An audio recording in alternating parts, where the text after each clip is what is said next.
Hello po mga kababayan, si Dante Maravillas. May breaking news kasi tayo na gusto kong ipaabot sa inyo. Kasi this concerns the supply natin ng petroleum. Nagdesisyon na kasi yung Parliament ng Iran mga kababayan. Although it's not a final decision kasi yung National Security Council nila, yun ang may final say. Isinara na po yung Strait of Hormuz. O ngayon, magtatanong siguro kayo, ano man anya, Mr. Maravillas, yung paki natin dyan kapag sara ng Strait of Hormuz. Pag sinara kasi mga kababayan yung Strait of Hormuz, apektado yung petroleum supply natin. Ngayong linggo, in-announce pa lang ng mga suppliers natin, petroleum companies, ang 5 pesos increase per liter ng diesel.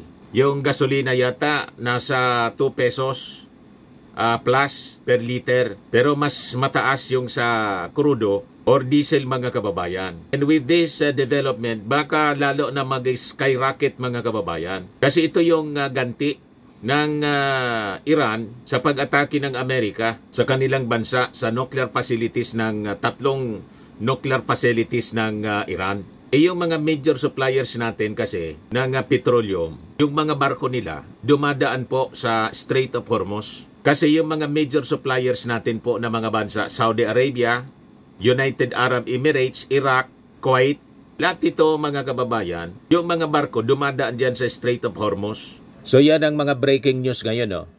Ayan, Iraq, Kuwait, Bahrain, Qatar, United Arab Emirates, yung Oman nasa labas na. So ito Saudi Arabia, biggest supplier natin po. Lahat ng mga barko nila dumadaan dito sa Strait of Hormuz, isinara ng Iran, mga kababayan. Sabi diyan, Strait of Hormuz, 20% of the world's oil passes through the strait. So hindi lang po, mga kababayan, yung Pilipinas ang magiging apektado nito. Buong mundo kasi gustong kastiguhin ng Iran yung Amerika. Ito yung riskback nila. Idadamay ng Iran ang buong mundo dahil sa nuclear pag-atake sa nuclear facilities nila. Dinurog ng Amerika, mga kababayan, nung linggo. Ito, pakinggan natin yung report muna. But there is this that is happening as well here. The Strait of Hormuz, I think that this is really important, is that you've seen the Iranian government, according to state media, putting in motion plans to seal off the Strait of Hormuz. That's a significant trade channel right there. Over 20% of oil going through that route that is right there. Secretary of State Marco Rubio was asked about this today, in which he said that he believes that if Iran does make that decision, it would be a terrible mistake and quote-unquote economic suicide. But that is a development that we're watching very closely here because that could have global ramifications here. Connell? Yeah, I was saying earlier, Robert, it would hurt them being the Iranians, but the other country to watch with that is China, because China is the country that gets almost all of Iran's oil. China gets like 10-12% of its oil from Iran, but that's like 90% of Iran's oil, I think. So see what Iran says or what China says if that ends up happening. Thank you, Robert. So kaya kinakausap mga kababayan ni US Secretary of State Marco Rubio yung China. Kasi 90% ng supply ng China mula Iran mga kababayan. So sila yung number 1 na maapektuhan. So ito ngayon ang report ng BBC News. 15 minutes ago pa lang. US asked China to stop Iran from closing Strait of Hormuz. Yan ang panawagan ni Secretary Rubio. His comments came after Iran's state-run Press TV reported that Parliament had approved a plan to close the strait, but added the final decision lies with the Supreme National Security Council. Any disruption to the supply of oil would have profound consequences for the economy. China in particular is the world's largest buyer of Iranian oil and has a close relationship with Tehran.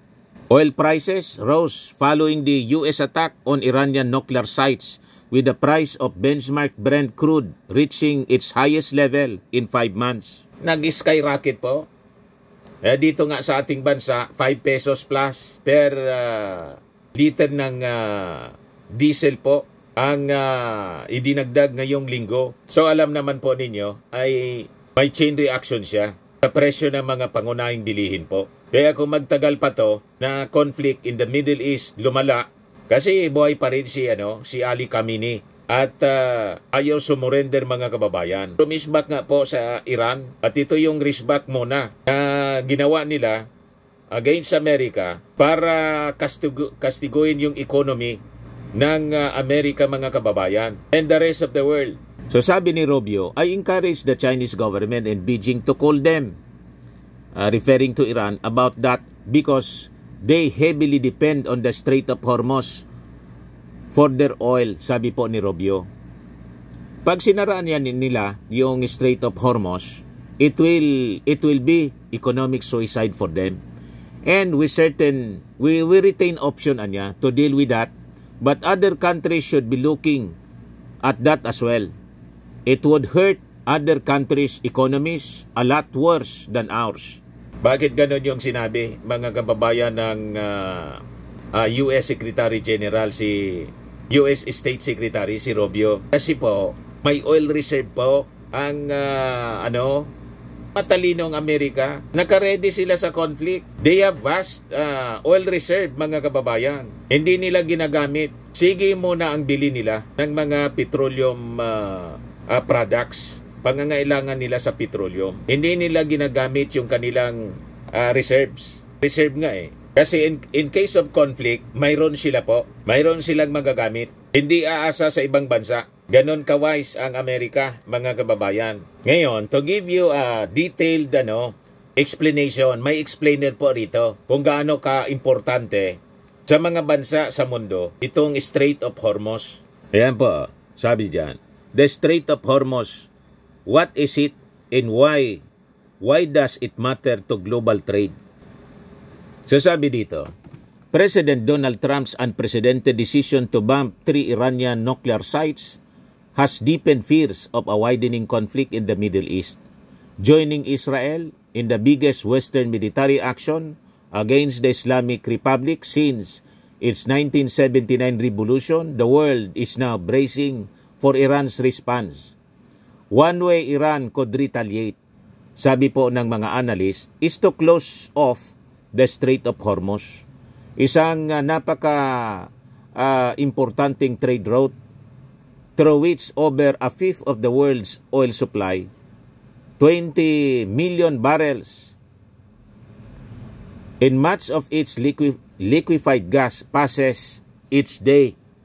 Ganon ka-importante yung Strait of Hormuz sa world economy, mga kababayan, lalo na dito sa atin sa Asia. Kasi nga yung supply natin, mga major suppliers na bansa nasa Middle East po. Tayo kumukuha sa Saudi Arabia, sa Kuwait, sa Iraq, sa United Arab Emirates. Lahat dumadaan po doon sa Strait of Hormuz. So pag sinara siya, hindi makadaan, wala tayo mapagkukuhanan po.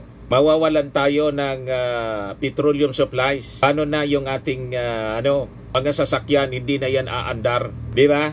Yung ating mga industries, bagsak yung economy natin yan, pag ganyan. Pero I think, baka maya-maya o bukas, with this development, mga kababayan, mag-emergency meeting yung ating Pangulo sa members of his cabinet to discuss the crisis in the Middle East. Especially po itong latest development na isinara ng Iran yung Strait of Hormuz para makahanap tayo po ng alternative na pwedeng mapagkukunan natin ng supply ng petroleum para hindi po maapektuhan, bumagsak yung ating economy.